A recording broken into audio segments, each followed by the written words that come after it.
pelabuhan di pelabuhan gitu ya.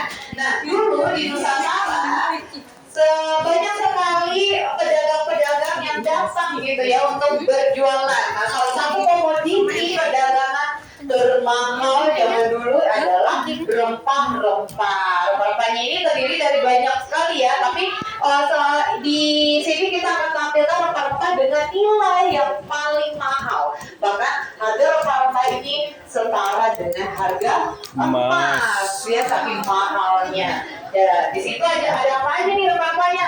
Cengkeh, pala, lada, dan kayu manis. Pasti semuanya pernah ya mencoba ini ya, mencoba di bumbu masakan, karena bumbu masakan yang ini tidak hanya digunakan di Nusantara saja, masakannya bisa masakan Mandarin bisa, masakan Arab bisa, India bisa gitu ya, menggunakan bumbu-bumbu ini. Makanya harga dari bumbu rempah-rempah kita ini sangat mahal pada saat itu. Nah selain rempah-rempah ini gitu ya, dan banyak pedagang-pedagang yang datang untuk membeli, tapi kita juga menjual sendiri rempah-rempah kita. Dengan apa? Dengan kapal. Nah di sini kakak dan adik bisa lihat ya, ada kapal diorama kapal atau replika kapal dari kapal asli Nusantara yang bernama Jung Java. Ngomongin Jung Java berarti berasal dari Jawa ya, sudah ada sejak zaman atau masa kerajaan Majapahit. Nah, pernah ada yang dengar nggak? Tahu nggak tentang kerajaan Majapahit? Tahu. Ken Arok gitu ya. Nah, jadi bukan Ken Arok. Hayam Buruk. Hayam Buruk ya, tapi Kacamata. udah bagian-bagian kesininya itu Ken Arok, Ken Dedes gitu ya. Setelahnya. Nah, ini kerajaan Majapahit sudah ada dulu kapal yang sangat besar, dan ini adalah kapal Jung Java, mampu mengangkut sampai 1.000 orang di dalamnya. Jadi kita muat nih semuanya di sini. Tapi kapal ini memang ditugaskan utamanya untuk mengangkut rempah-rempah kita. Kapal ini berlayarnya nggak cuma di Nusantara ya, di kawasan perairan Nusantara, tapi sampai ke wilayah Madagaskar. Wah, Afrika ya. Nah, kalau ngomongin soal kapal ini, kalau kita lihat kan kayak kecil deh kapalnya, tapi jangan salah. Di atas kita tuh ada yang digantung. Nah, itu adalah dayung dari kapal Jung Java. Dayung dari kapal Jung Java yang paling kecil ya, makanya dayungnya segitu tuh, apalagi kapal yang paling besarnya lebih besar lagi. Dan kapalnya ini tidak ada pakunya, jadi memang sistem untuk pembuatannya itu ditempel dan seperti puzzle gitu atau Lego ya, mungkin atau Lego ya, adik-adik ya, Lego kayak gitu ya, ditempel-tempel gitu kayunya gitu. Tapi kuat ya. Namun kapal Jung Java ini habis atau dimusnahkan ketika kedatangan bangsa Belanda. Waktu VOC datang, semua kapal Jung Java ini beserta gudang-gudangnya dibakar sama Belanda, sehingga sudah tidak ada lagi tersisa kepingan-kepingan kapal. Bahkan kita cuma tersisa itu kapal pinisi. Dari mana kapal pinisi? Dia tahu nggak? Pinisi Terkenal dari mana? dari kapal Pinisi. Halo, ada yang bisa jawab? Oh, dari Bandung. Bandung adalah laut ya. Dari Sulawesi. Ya. Nah, lanjut lagi yuk, kakak-kakak dan adik-adik. Nah, disinilah kita bisa melihat foto-foto atau tokoh-tokoh dari berbagai negara yang datang ke Nusantara pada saat itu. Ada yang dari Italia, Cina, Laksamana Cheng-ho. Mungkin ada yang pernah ke Semarang gitu ya, melihat bangunan peninggalannya Cheng-ho, di situ ada. Terus dari Portugis, Belanda, dan Inggris. Tapi kita akan berfokus dengan bangsa Belanda, karena waktu itu bangsa Belanda sempat membuat sebuah syarikat dagang Hindia Belanda atau syarikat dagang rempah-rempah waktu itu yang bernama VOC di tahun di abad ke-16 ya. 1613. Iya. Dan kemudian karena sudah ada VOC, otomatis harus ada sistem pembayaran atau sistem transaksi ya. Dan waktu itu masih menggunakan emas, terus menggunakan perak, terus logam-logam kayak gitu, tembaga. Belum ada sistem pembayaran berubah bentuknya uang gitu ya. Nah makanya Belanda mendirikan sebuah bank bernama Bank Foreign and Bank Leningen. Teman-teman bisa lihat di sebelah kiri ya, ini adalah diorama dari Bank Koren and Bank Panening yang juga mencetak uang-uang VOC. Nanti untuk uangnya sendiri kita punya ya koleksi aslinya. Ada aslinya di ruangan numismatik, nanti kakak-kakak dan adik-adik bisa melihat. Nah kemudian ketika VOC bangkrut ya di akhir abad 19, bangkrutnya kenapa? Karena korupsi ya di situ ya. Korupsi kemudian akhirnya Belanda tidak menyerah begitu saja, tetap akhirnya mendirikan sebuah negara baru bernama Nederlands India Belanda dan membangun sebuah bank sirkulasi India Belanda yang bernama DJB atau De Jamaatsebek yang merupakan bekas gedung ini ya. Nah di saat itu ya, kalau senjatanya asli, jadi semuanya replika, termasuk baju-bajunya juga. Tapi kita mau menunjukkan nih, walaupun kita dijajah oleh bangsa Barat, ini apa dari mana nih? Ada yang bisa tebak nggak? Jepang. Walaupun kita senjatanya cuma bermodalkan bambu runcing, tapi Indonesia bisa tetap merdeka. Ada yang tahu nggak kapan Indonesia merdeka, adik-adik? 17 Agustus 1945. Iya, betul Agustus ya. Nama kakaknya yang menjawab. Nah, jadi ketika Indonesia merdeka di tahun 45, Bank TJB tadi tidak difungsikan sebagai bank yang mencetak uang rupiah, tapi waktu itu didirikanlah bank baru bernama BNI di tahun 46. Mungkin kakak-kakak tahu ya, BNI itu adalah kepanjangannya dari Bank Negara Indonesia. Bank Negara Indonesia mencetak uang pertama yang diperintahkan oleh negara waktu itu, namanya adalah uang ori. Ori ini bukan original. Ori ini adalah singkatan dari uang Republik Indonesia. Sedangkan di daerah-daerah itu juga ada uangnya sendiri. Kenapa ada uang daerah? Karena ternyata di beberapa daerah yang ditandai dengan warna merah-merah ini itu dikuasai oleh tentara Belanda. Karena Belanda tidak mau yang mengakui kedaulatan Indonesia di tahun 45, sehingga Belanda tuh kayak mengambil alih beberapa daerah waktu itu ya, dan daerah-daerah tersebut harus memiliki uangnya sendiri yang bernama orida. Ada orida Aceh, Nias, Jambi dan sebagainya. Iya, masing-masing daerah yang dikuasai Belanda, dan uang-uang orida ini dulu sangat susah untuk diedarkannya. Kenapa? Karena kalau ketahuan sama tentara Belanda, tentara nikah, uang-uang ini akan dibakar, dihabiskan. Nggak boleh pakai uang Indonesia. Indonesia belum merdeka, kalian harus pakai uang Gulden atau uang Belanda gitu ya. Jadi agak susah. Bahkan peredarannya dulu juga dibantu oleh para tukang-tukang beca, delman gitu ya. Bahkan anak-anak kecil yang bermain layangan gitu dipanggil, disuruh mengedarkan uang di desa kayak gitu. Dulu tuh separah itu ya Indonesia waktu di awal-awal kemerdekaannya. Tapi akibat terjadinya ori-orida, misalnya uang Indonesia beredar, akhirnya apa? Ketika Indonesia sudah betul-betul independen ya, sebagai lembaga sebagai negara yang mandiri, akhirnya atas saran dari wakil presiden kita waktu itu yaitu Muhammad Hatta dan Bapak Syafruddin Prawira Negara sebagai Menteri Keuangan negara Indonesia pada saat itu, akhirnya DJB lah yang dinasionalisasi menjadi Bank Indonesia. Kenapa DJB? Karena DJB ini selain lembaganya sudah ada di daerah-daerah. Nah, DJB juga bisa mencetak uang dengan ibaratnya itu dengan kertas atau dengan cetakan yang bagus karena sudah tingkatnya sudah bagus ya, tingkat internasional waktu itu. Sedangkan uang orida kita itu benar-benar cetakannya bisa dilihat tuh alat cetaknya seperti itu.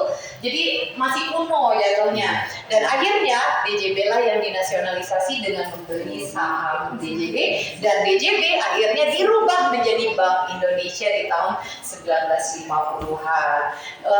Akhirnya karena susah banget untuk mengedarkan uang, sedangkan DJB ini punya kantor cabang di daerah-daerah, DJB lah yang dipilih. Itu kenapa nggak bank lain? Kan waktu itu ada bank ekspor impor dan sebagainya, karena bank ekspor impor juga nggak ada di daerah-daerah.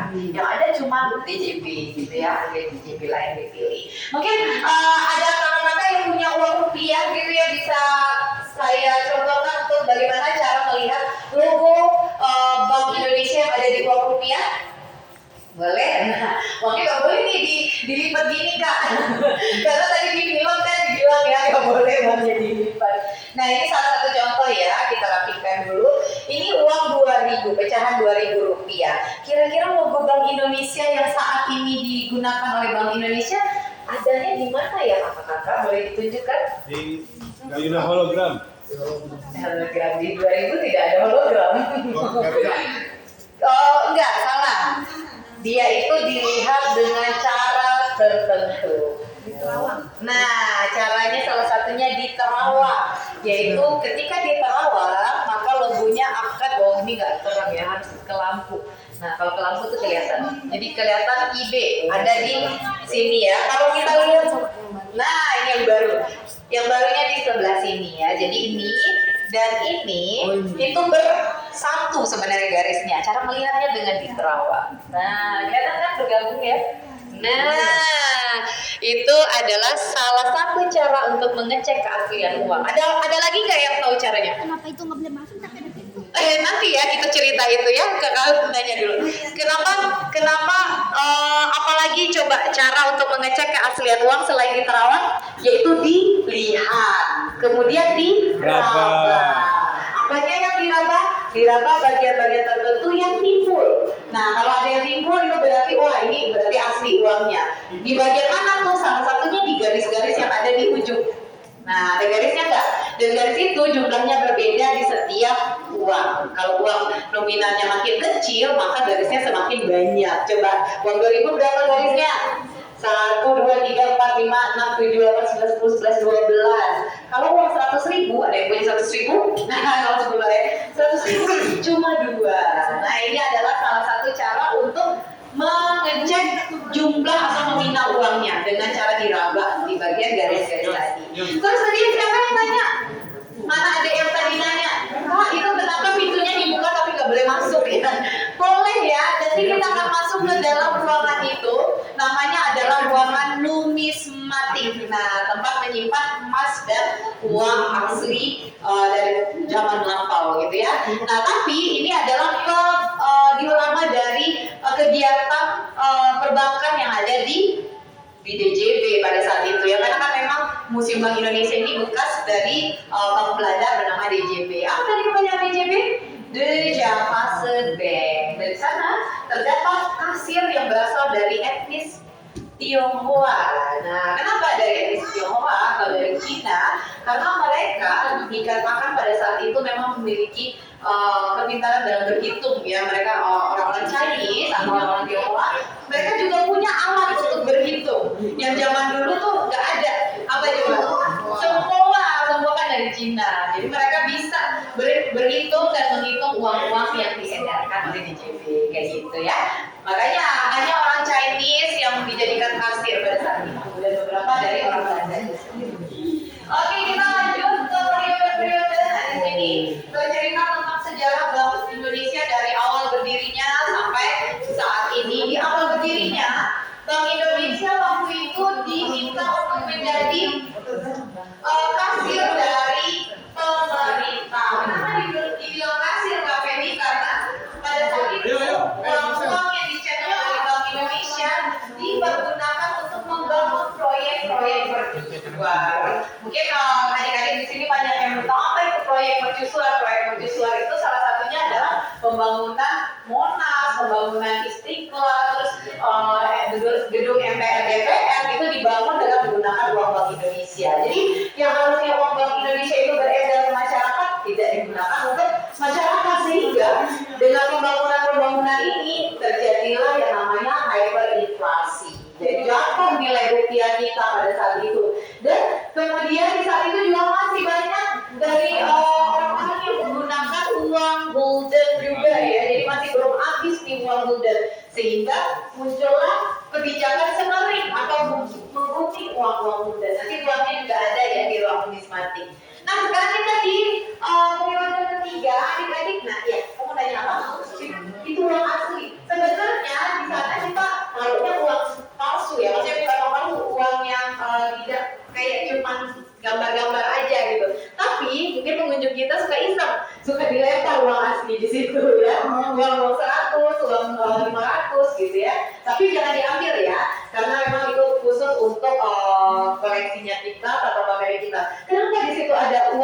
lagi mecahin celengan, tahu nggak? Karena pada saat itu kan zaman dulu memang anak-anak itu menabungnya di mana, di celengan. Sekarang masih ada nggak yang nabung di celengan? Masih. Masih ya ternyata. Di ya. KFC. Tapi di tahun Di Mitsui. 1971 pernah ada kebijakan tabungan Tabanas Pasca. Jadi anak-anak kecil itu sudah bisa menabung di bank tanpa harus mendaftarkan nama orang tuanya. Jadi pakai namanya dia sendiri itu bisa dulunya ya. Dan mengurangi mengajarkan anak kecil untuk menabung di bank kayak gitu. Nah terus, di sebelah sana adik-adik bisa melihat itu ada apa tuh? Pesawat. Ada yang tahu nggak sih siapa presiden Indonesia ya? Yang bisa membuat pesawat? Presiden apa ya? Habibie. Jadi Presiden Habibie dulu pernah membuat sebuah BUMN ya Dirgantara untuk membuat pesawat. Tapi sayangnya nggak lanjut gitu ya. Padahal kita punya orang-orang yang berpotensi untuk menjadi ya bagus ya kalau kita punya pesawatnya sendiri. Nah terus di tahun 98 nih sempat terjadi kegagalan Indonesia karena terjadi tapi di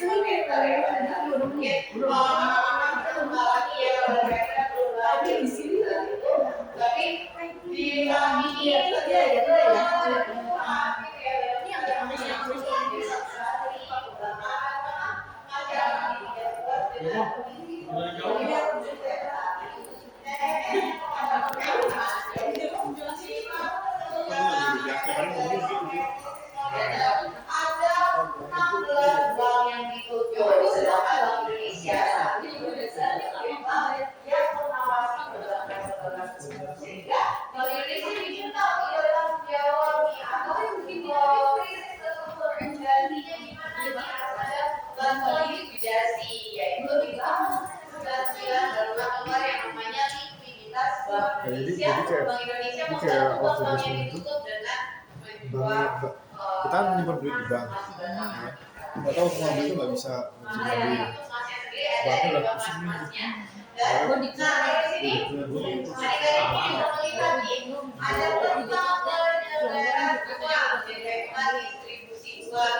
Di uang tersebut ditembaknya di Korupsi, kemudian diangkut ke Indonesia untuk investasinya, dan kemudian ketika sudah investasinya baru diedarkan melalui jalur darat. Darat dengan menggunakan apa? Dengan menggunakan truk bensin itu dulu ya, jalan biasa dulu nanti tersesat di sebelah sini.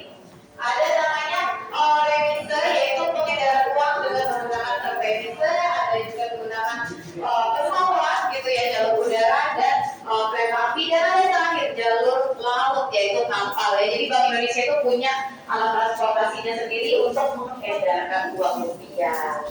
Nah yang lanjut, di sini ada apa lagi? Di sini ada apa ya? Polisi gitu ya. Jadi semuanya era digital ya. Nah lanjut lagi. Iya, lagi nih wangi. Tes.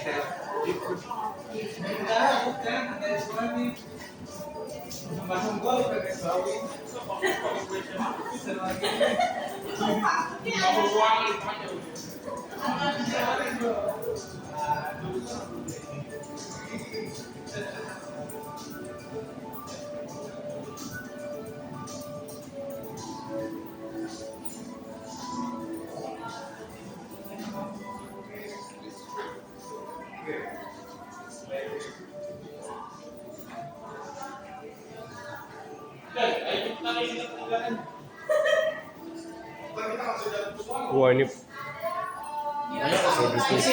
Harus dari tabungan sih, ini banyak informasi soal buat yang ngerti ya.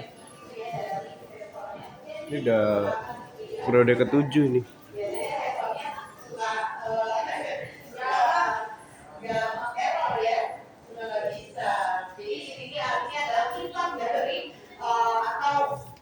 Undang-undangan tentang bank syariah. Nah, kayak gitu ya.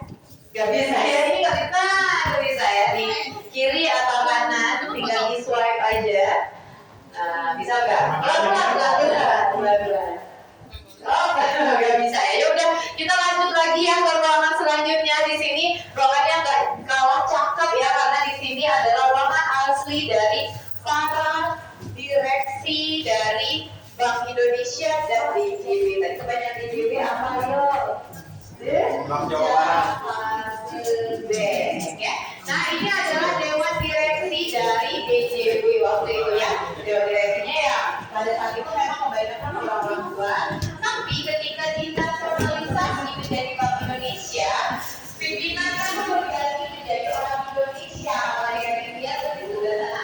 Itu adalah Bapak Syamsuddin Prawira Negara yang pernah menjadi Menteri Keuangan sekaligus presiden pengganti pada masa Republik Indonesia Serikat. Maaf ya, saya jangan ada di belakang ini ya, takutnya nanti ke tabrak. Di sini adik-adik bisa melihat kondisi ruangannya yang masih asli original ya, terbuat dari kayu jati. Terus di balik lemari-lemari dari ruangan ini terdapat wastafel tersembunyi. Jadi kenapa disembunyi nama wastafelnya? Wastafel tahu kan berapa? Cuci tangan ya. Karena pada saat itu terjadi yang namanya wabah penyakit yang mirip dengan COVID-19. Namanya adalah kolera dan malaria. Sehingga pada setiap musim itu baru berkeluaran kayak.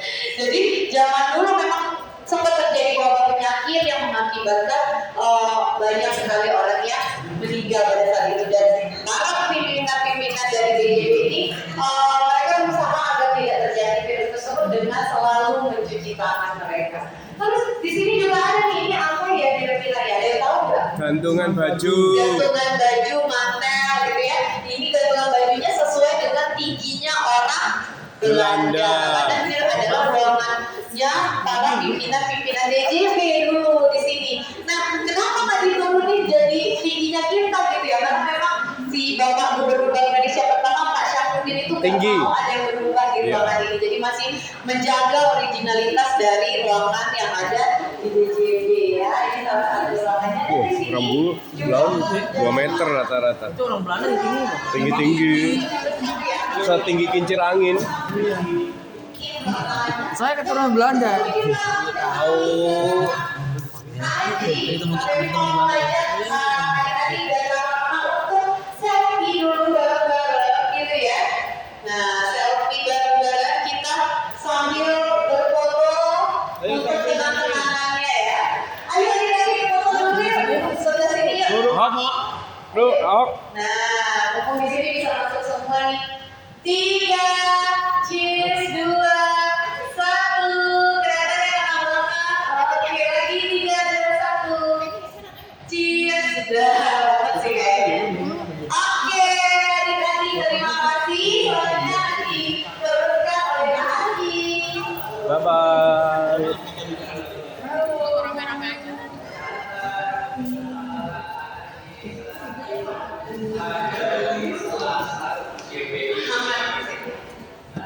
Ada dulu ya kita di sini ya. Nah di sini salah satu QBI. Jadi kalau ada dari perhatikan tadi selama dia ada dalam KPI, kalau dia ke atas itu ada kaca warna-warni dan itu namanya kaca matahari. Salah satu yang paling besar yang ada di depan hari ini. Oh. Ini menceritakan tentang Dewa Herme yang ada di atas warna. Terus 3 logo di bawahnya adalah cabang-cabang JB ya, ada di Surabaya yang sebelah kiri, Batavia itu yang di sini, dan di Semarang yang sebelah ada 3. Dan terus di BI juga baru ada pameran temporer yang tajuk rupiah tentang Timur. Yuk sekarang kita lanjut. Ruk. Hati, ikut rombongan. Di pertandingan anaknya adik-adik bapak ibu. Awas kaki. Kasih. Terima kasih. Comeback. Tapi kok Oke. sakit di Kong dengerin baik-baik ya, Kong. Itu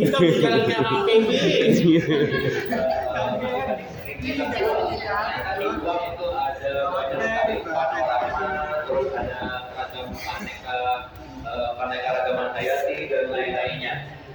Yang awalnya itu berawal dari Indonesia bagian timur bahkan Maluku Utara, di mana di sana adalah pusat dan pertama kalinya tempat bikin dan bahkan harganya setara dengan harga emas.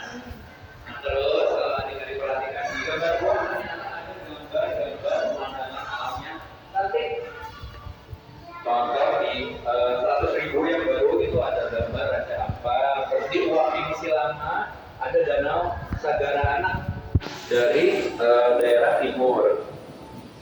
Kita lanjut lagi. Nah, ini ada dari kita, dari Jepang juga. Nih sekarang nih. Terus ada hewan-hewan endemiknya juga nih. Tuh sekarang tuh. Komodo, Ini sekarang Ini ada lagi. Sulawesi, ada burung Palangua, NTT tuh. lain-lain. Nah ini ada rempah. Jawa Timur ada yang gitu tuh. Mungkin bisa dicium aromanya. Rempah-rempahnya ada cengki, yang kecil-kecil ini namanya cengki. Ini yang bulat kayak gini, ini biji, ini pala. Oke, ya, oke. Terus ini ada kayu manis, ini khas dari timur juga warnanya. Terus pala itu ada kulinya, nah kulinya warna Wah punya nih. Cuma anda tahu sekarang. Kok saya punya ini. Nah, ini Tiga- saya pakai. tiga lembar. Oh. Ini saya pakai. Ini saya pakai. Iya, yuk kita lihat dulu. Ini saya banyak di rumah, coba seriusan. Ini loh. Ini yang nggak ada kamu. Oh iya. Oh iya, saya nggak. Ini kalau nggak udah ada. itu orang kaya. Ini saya nggak pernah nih. Ini juga enggak. Ini juga enggak ini. Saya dua nih. Saya dua punya. Ini punya nih. Ini punya nih. Oh ini saya juga punya. Ini enggak ada. Ini saya nggak ada nih sih. Saya nggak pernah.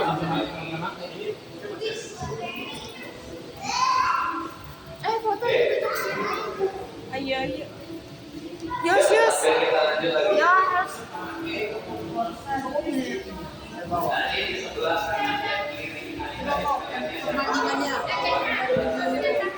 Yes.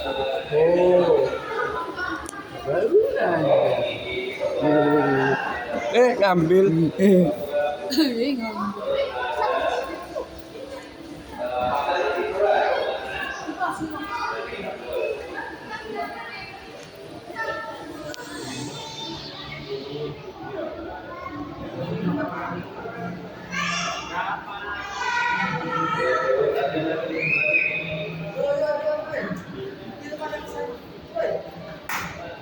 Ayo.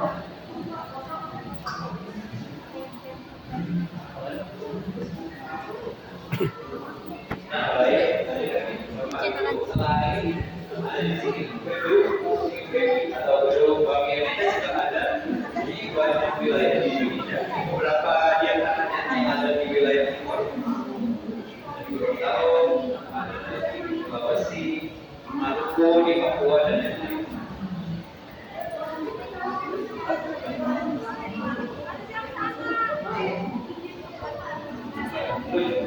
Bukan Sudirman masih di Sudirman sekarang. Kalau mau dapat bisa akses di website pintar.wiki.go.id. Oke, sekarang kita lanjutkan lagi perjalanan kita. Sekarang kita ke ruang emas yuk. Ini ruang mas. Mas, kapan lagi?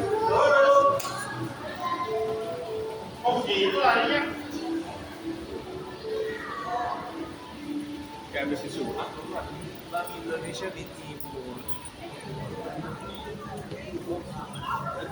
Ayo berangkat lagi. Ayo. Orang udah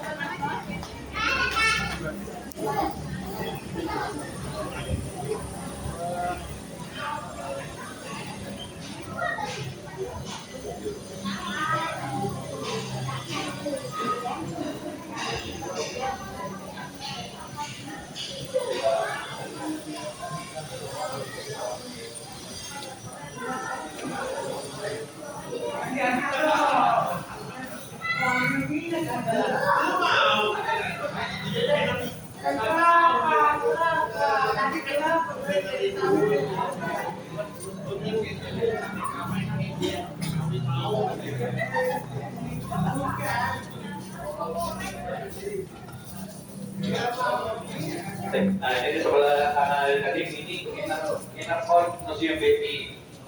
Biasanya digunakan waktu itu di zaman DJP untuk kembang apel pagi dan lain-lain. Untuk apa? apel pagi. Oh.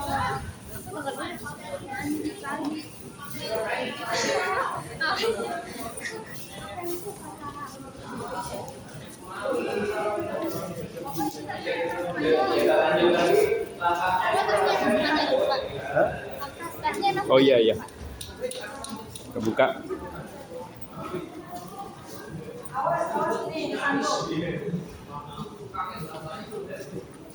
Awas, awas. Adik-adik ada yang udah nonton film Abi Mainan belum yang ketiga? Belum. Ada yang udah, ada yang belum ya? Salah satu tempat syutingnya di sini di sebelah kanan sini Kenarpot Besar Museum BI. Film Abi Mainan yang ketiga. Scene di mana si Ibu Arwinnya berkuliah, dia di sini syutingnya. Dan masih banyak lagi beberapa film yang syuting di Museum BI. Sebelum ke ruang mas kita masuk dulu yuk, masuk dulu ke ruang hijau.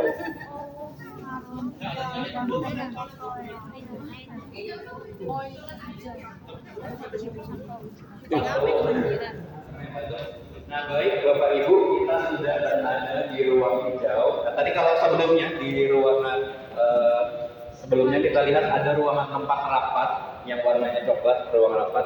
Di sini juga sama tempat untuk rapat, cuman bedanya Bapak dan Ibu direksi DJB baru rapat di sini ketika keadaannya sedang mendesak atau membutuhkan keputusan. Karena mereka percaya warna hijau yang ada di sekeliling kita ini bisa menyegarkan pikiran. Itu makanya disebut sebagai ruang hijau. Terus kalau Bapak Ibu dan adik-adik lihat di sebelah kanan, itu ada foto-foto dari Presiden DJB dan juga Gubernur Bank Indonesia. Terus ada jam di tengahnya. Jamnya berusia hampir 100 tahun. Betul. Jadi jamnya merupakan pemberian dari Ratu Belanda ketiga, Ratu Hermina. Dan diberikan ketika DJB berulang tahun di usia yang ke-100 di tahun 1928. Foto dulu Bapak boleh di sini Ibu. Di sini atau sini?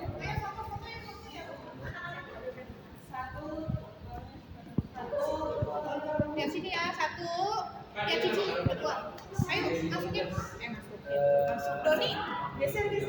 Geser semua. Satu. Gaya ya. Satu. Dua. Tiga. Sekali lagi. Gaya bebas.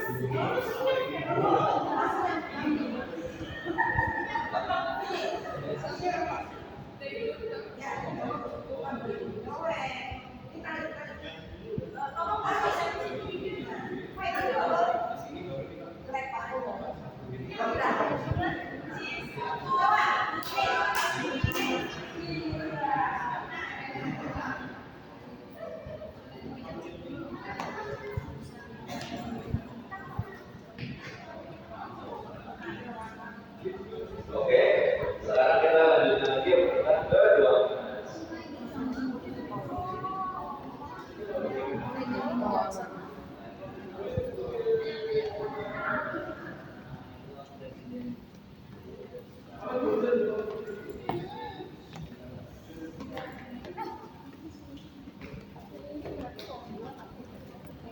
Ruang hijau untuk memutuskan keputusan yang segera darurat. Makanya hijau itu bisa menyegarkan pikiran. Makanya disebut ruangan hijau. Berarti kalau warna hijau bisa ini ya, bisa lebih fresh. Iya, apalagi banyak hijau-hijau. Sekarang berubah sih, banyak merah-merahnya bikin fresh.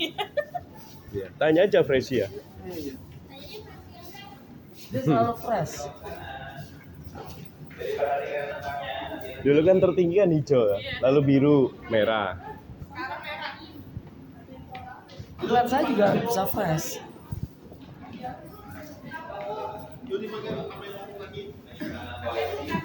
Iya, lu banyak ngomong doang. Kopi belum balik belum? Serius tuh? Tersesat dia.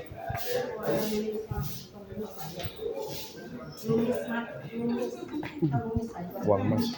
Hati-hati pen. Awas ya kaki. Kaki, mas berkilauan. Waduh. Ceritain baik. Bapak Ibu. Ini asli ya bonbon. Bonbon. Dulu ketika zaman DJB masih digunakan sebagai cadangan devisa mereka. Ketika DJB dinasionalisasi berubah menjadi BI, kepemilikan emas ini juga berganti sekarang jadi milik Indonesia. Untuk emasnya memiliki berat 13,5 kilo dengan tingkat umurnya 99,99%. Dan kalau kita cek di Antam sekarang harga emas ada di kisaran 1 sampai 1,4 juta rupiah. Kalau di rupiah kan satu batang ini ada di harga 1,3 juta. 1,3 miliar rupiah per batang. Makanya emasnya replika, nggak asli. Makanya gila lo. Ada undian yang ambil satu tangan gitu loh. Lo boleh. Nggak ada. Replika palsu, asli yang aslinya ada di mana tuh? Yang aslinya ada di kantor Bank Indonesia Tamrin dekat Monas, di ruangan yang Emang kalau asli dirahasiakan lu mau? tentunya untuk alasan keamanan. Replikanya mau dijual, buat souvenir bagus. Replikanya. Oh ada sekarang dalam bentuk coklat. Iya, buat souvenir. Wah, Bapak Ibu yang mau foto-foto boleh. ini emas loh. Sayang masnya. Boleh kalau mau foto. Romas cuma ini aja Pak. Iya, itu Nanti kita zaman atur dulu. ruang koleksi luas selanjutnya. Tadinya ada challenge untuk angkat emasnya Bapak Ibu di sebelah kanan sana. Tapi tidak ada sekarang. Namun 1 minggu berturut-turut dikeluarkan sama orang karena challenge-nya cuma diangkat tapi dikeluarin emasnya, makanya sekarang sedang dikonservasi dulu karena rusak. Bukan masalahnya emas sih. Coba itu besi. Pasti nggak diangkat, nggak dikeluarin.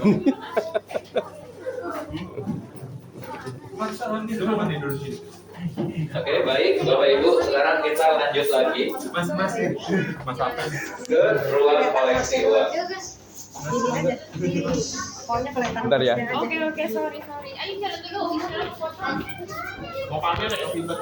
Ayo guys, adik-adik. Yuk Bapak Ibu.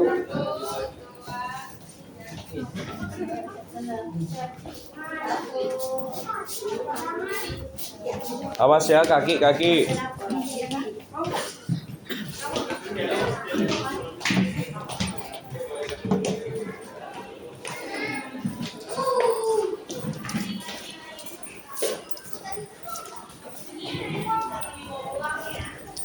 Dia juga kan, tapi saya juga bilang nih. Ini terbuat dari uang apa nih kira-kira nih? Uang logam. Nanti. Ini replika. Yang aslinya, yang benerannya ada di dalam nanti. Di dalam ruangan ini, iya beneran ada. Baik, adik-adik, Bapak Ibu, sekarang kita ada di ruang numismatik. Numismatik apa tuh? Numismatik adalah ilmu yang mempelajari tentang uang. Terus, dulunya zaman IJB, ruangan ini digunakan sebagai khasanah atau berangkas tempat penyimpanan benda berharga. Jadi digunakan untuk menyimpan uang, surat-surat berharga, emas, dan lain-lain. Terus walaupun sudah dari abad ke-18, tapi sudah sangat canggih loh. Ini pintunya sangat besar dengan berat 12 ton, yang apabila ditutup dalam waktu 15 detik, maka ruangannya langsung kedap udara dan kedap suara. Jadi kalau ditutup, nggak bisa nafas kita di dalam. Kenapa begitu? Karena mencegah terjadinya pencurian pertama. Kalau ada orang jahat yang mau ambil, masuk langsung meninggal ya, nggak bisa nafas. Yang kedua, mencegah terjadinya kebakaran karena api nggak bisa nyala kalau nggak ada oksigen. Gitu. Sekarang di zaman Museum BI, ruangannya digunakan sebagai tempat menyimpan koleksi uang. Ada uang apa aja tuh Kak Eci? Ada uang dari zaman kerajaan sampai zaman sekarang. Nah ini salah satu yang lagi dudukin, ini replikanya dari zaman kerajaan Majapahit dan kerajaan Banten. Nama uangnya uang gobok, GOB kan. Gobok sekarang ngirim barang. Gobok kan ngirim barang Pakai sekarang. Iya. Terus sempat disebut sebagai keping cinta juga karena digunakan sebagai mahar pernikahan waktu itu. Mas, yang kedap suara boleh di tas gak? Boleh. Ditutup ya. Iya, ini. Tapi debus. Untuk sekarang sudah aman Bapak Ibu karena di dalam sudah dilengkapi oleh AC. Jadi kalau ditutup tetap bisa nafas kita di dalam.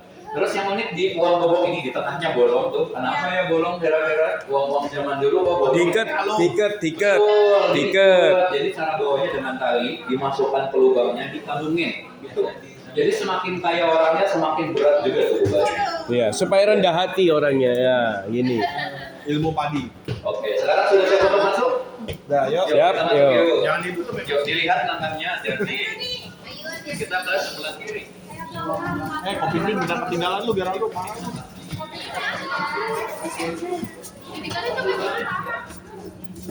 Nah, kalau tadi kita lihat emas, tapi emasnya palsu atau replika. Nah, di sini emasnya asli nih semuanya nih, adik-adik nih. Walaupun kecil gini, dulu emasnya sempat digunakan sebagai uang, nama uangnya uang emas di zaman Kerajaan Majapahit. Dan walaupun kecil, harganya fantastis loh. Per butirnya bisa ditukar dengan 1 ekor sapi limosin berukuran besar. Wow. Harga berapa ya sapi limosin ya? 1M. 1M. Wow. Mungkin. Mahal ya? 700 juta sampai 1 miliar rupiah per butirnya. Kita beralih ke sebelahnya, masuk ke kerajaan berikutnya. Ini ada uang dirham terbuat dari emas asli juga. Terus ternyata ada uang yang terbuat dari kain yang di tengah. Bentuknya persegi panjang, Bapak Ibu. Nama uangnya uang Kampua dari kerajaan Buton. Dan yang ditugaskan untuk menenun uangnya adalah tuan putrinya, putri raja menenun. Dan untuk ukuran uangnya mengikuti dari ukuran telapak tangan rajanya. Ini. Iya. Namun walaupun proses pembuatannya yang rumit, jadi dianyam dulu. Per lembarnya hanya bisa ditukar dengan beberapa butir telur saja. Tentunya Bapak Ibu dan adik-adik sering sebut uang dengan sebutan duit ya. Ternyata kalau kita lihat di sebelahnya, di vitrin sebelahnya, ternyata duit adalah uang yang dikeluarkan oleh VOC. Jadi ketika VOC berdagang di Nusantara, mereka mengedarkan 3 keping uang kecil. Yang pertama Stuvier, yang ketiga Dukaton, dan yang paling kecil duit, karena masyarakat Nusantara itu menerima bayaran dengan jumlah kecil, jadi terimanya yang uang-uang pecahan kecil. Karena si duit ini cara penyebutannya adalah Deutsch dan agak susah masyarakat Nusantara, akhirnya menyebut dengan sebutan duit. Iya, sampai sekarang masyarakat Indonesia menyebut uang dengan sebutan duit. Duit atau doku. Nah, kita lanjut ke era kolonial. Nah, kita maju ke sebelah sini Bapak Ibu. Di kanan kiri ini ada uang zaman pendudukan Belanda, uang DCP. Uangnya bentuknya sangat besar Bapak Ibu karena betul-betul harus mengimbangkan kultur efisiensi. Terus kalau Bapak Ibu perhatikan di uangnya ada 4 bahasa. Bahasa aksara Jawa, bahasa Chinese, bahasa Arab, dan satu lagi bahasa Latin. Karena itu banyak sudah dari dulu Indonesia menjadi bangsa yang majemuk. Uangnya besar, jangan gede. Gede-gede. Kita masuk ke era pendudukan Jepang. Ketika Jepang datang ke Nusantara tahun 1942, mereka juga mengedarkan uang. Nama banknya Dai Nippon dan uangnya nih ada di bawah kita nih, di atas. Nah, untuk menarik hati masyarakat Nusantara, makanya uangnya dibuat dengan tokoh-tokoh khas Nusantara waktu itu, seperti Gatot Kaca, terus ada gambar Borobudur dan lain-lain. Oke, kita lanjut lagi sebelah sini. Dan ini ada uang dari berbagai negara Bapak Ibu ya. Bisa ditarik aja vitrinya pelan-pelan dan ditarik secara bergantian ya. Museum BI punya uang dari kurang lebih sekitar 3/4 belahan dunia. Ada semua. Ini uang dari berbagai negara. Jadi koleksi uang dari berbagai negara, iya, kurang lebih 3/4 belahan dunia Indonesia memiliki ada di sini. Iya bagus. Kalau bisa bagus lagi dibawa pulang bisa. Iya. Oke, baik Bapak Ibu, kita lanjut lagi ke uang pertama nih. Jadi tentunya kita sekarang sudah begitu dekat dengan rupiah ya, tapi tahu nggak sih kalau di awal masa kemerdekaan Indonesia nama uangnya belum rupiah, waktu itu namanya ori. Ori kepanjangannya adalah Uang Republik Indonesia. Dan ori ini dicetak di tahun 1945, namun baru bisa diedarkan di tahun 1946.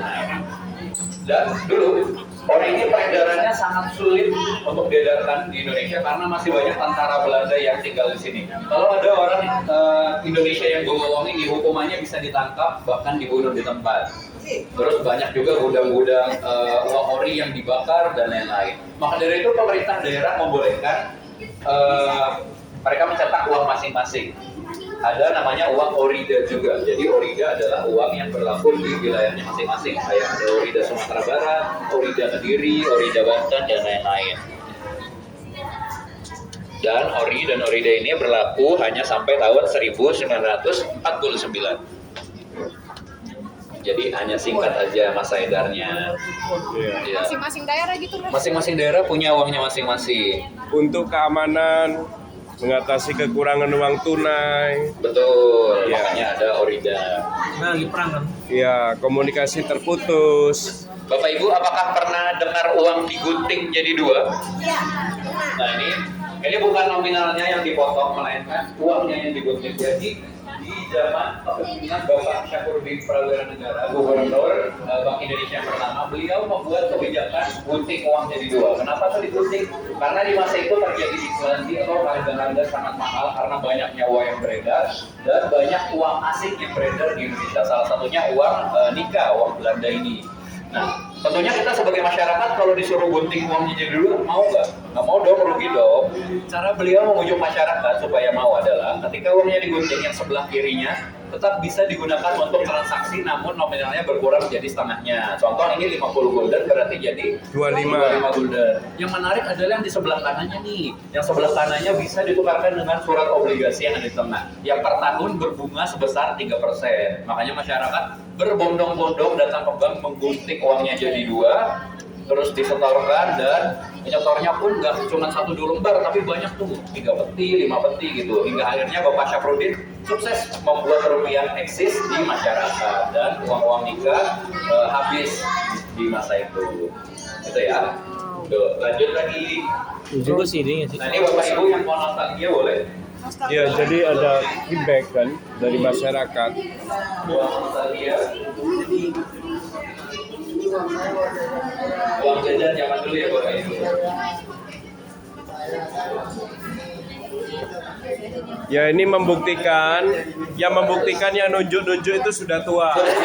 Aduh. Kayak tua dong. Ini kayak ini si Jojo.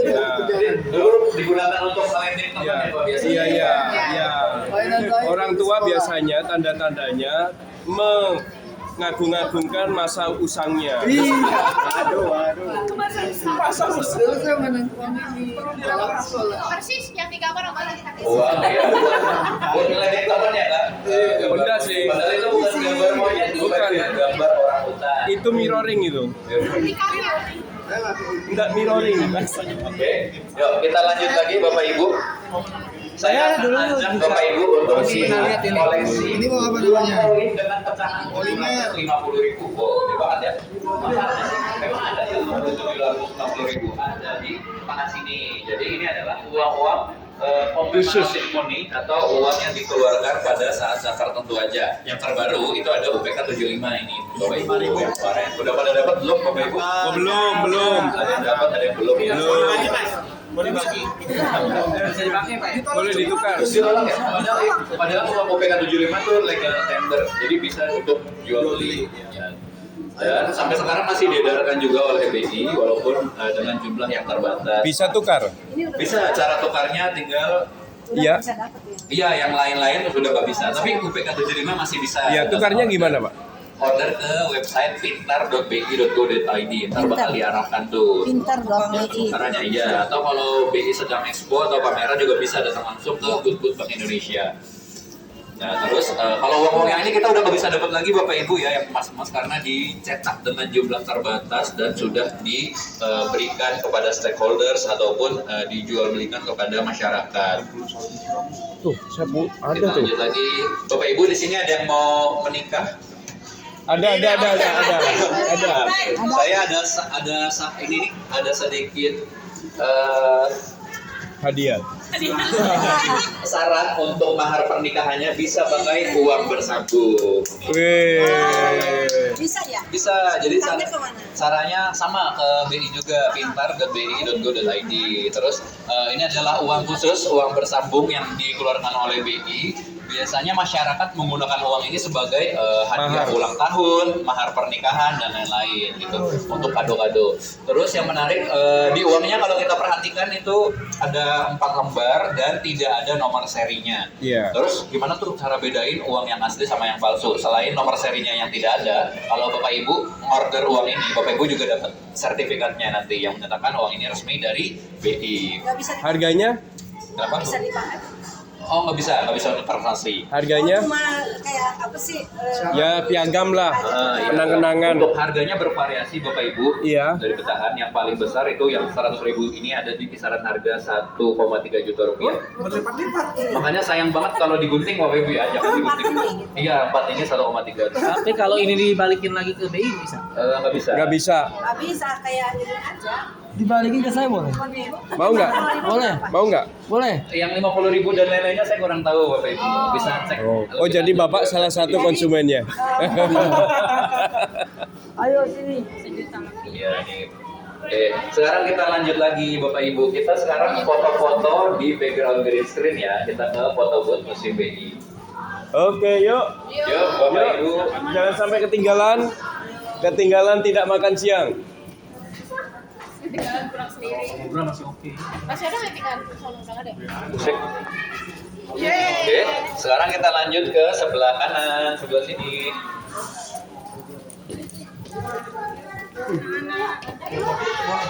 Iya, uang.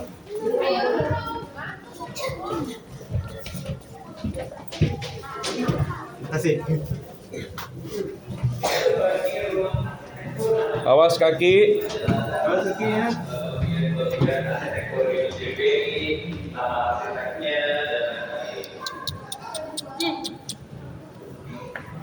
Mantep loh.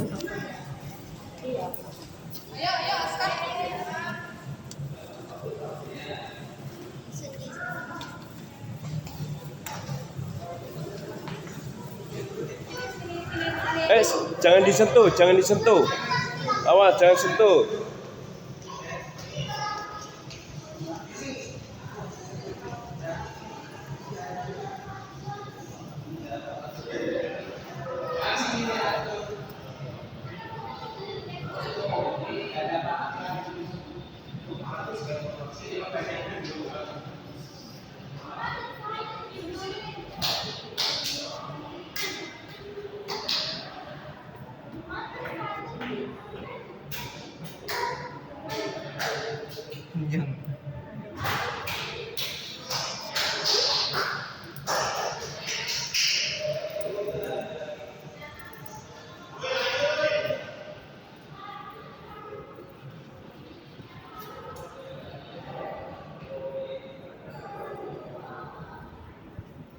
Ah, ini teller.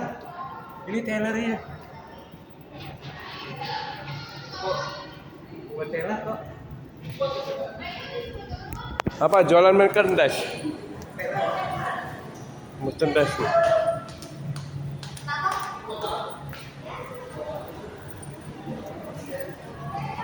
Yuk, yuk, yuk, segera.